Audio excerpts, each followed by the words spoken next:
दयाकर सभापते तव तु बिल्वपत्रादिभिः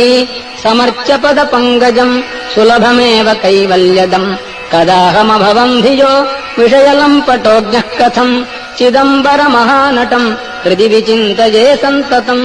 न चास्मि कुशलस्मृतौ स्मृतिपुराणकाव्येषु वा कलासु विविधासु वा परिचितोऽस्म्यहम् नैव भोः कथम् नु मयि भूभुजाम् भवतु हर्षपूरस्वतः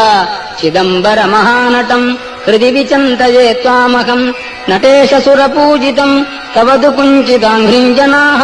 विचिन्त्य सकलेप्सितम् समुपयन्ति भक्ता न किम् कथम् नु विषयोन्मुखः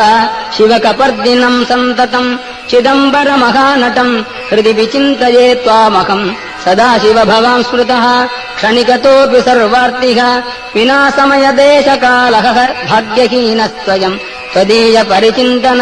रहितनष्टजन्मा सदा चिदम्बरमहानटम् हृदि विचिन्तये त्वामहम् त्वमेव जनको मम त्वमसि मे प्रसूरुन्मनाः त्वमेव सुहृदुत्तमः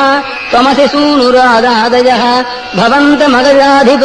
त्रिदश सार्वभौमत्वकम् चिदम्बरमहानटम् हृदि विचिन्तये सन्ततम् मृकण्डुतनजम् पुरा शमनपाशसम्पीडितम् यदीयपदपङ्कजम् शरणमेवावापस्वकम् निहत्य यमुनाग्रजम् शितकमत्रिशूलेन तम् चिदम्बरमहानटम् हृदि विचिन्तये त्वामहम् उमासखचिदात्मकम् तव तु दिव्यरूपम् विभो हृदन्तरनिविष्टमहमपारयन्वीक्षितुम् मुदैव विचरन् बहिर्यपनयम् च कालम् कदा चिदम्बरमहानटम् हृदि विचिन्तये त्वामहम् विमृश्य मयि किल्बिषान् अवधुनोत्ययम् नार्हति प्रकाममतिदुष्टधीः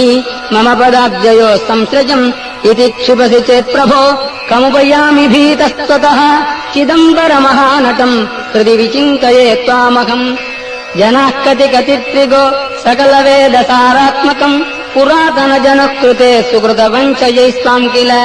समर्च्य कृतिनो न किम् दुरितकृत्कथम् त्वामहम् चिदम्बरमहानटम् हृदि विचिन्तये त्वामहम् पतञ्जलितपः फलम् मुनिजनौघजीवातुकम् प्रपन्नजनकल्पकम् विधिहृदब्जसंवासिनम् सुपूजितमहर्निशम् श्रुतिपथैकनिष्ठैर्द्विजैः चिदम्बरमहानटम् हृदि विचिन्तये त्वामहम् डमरुकमृगरोचेष्केशरोचिष्णुपाणिः दरहसितविरजन् मञ्जुळास्याम्बुजश्रीः दया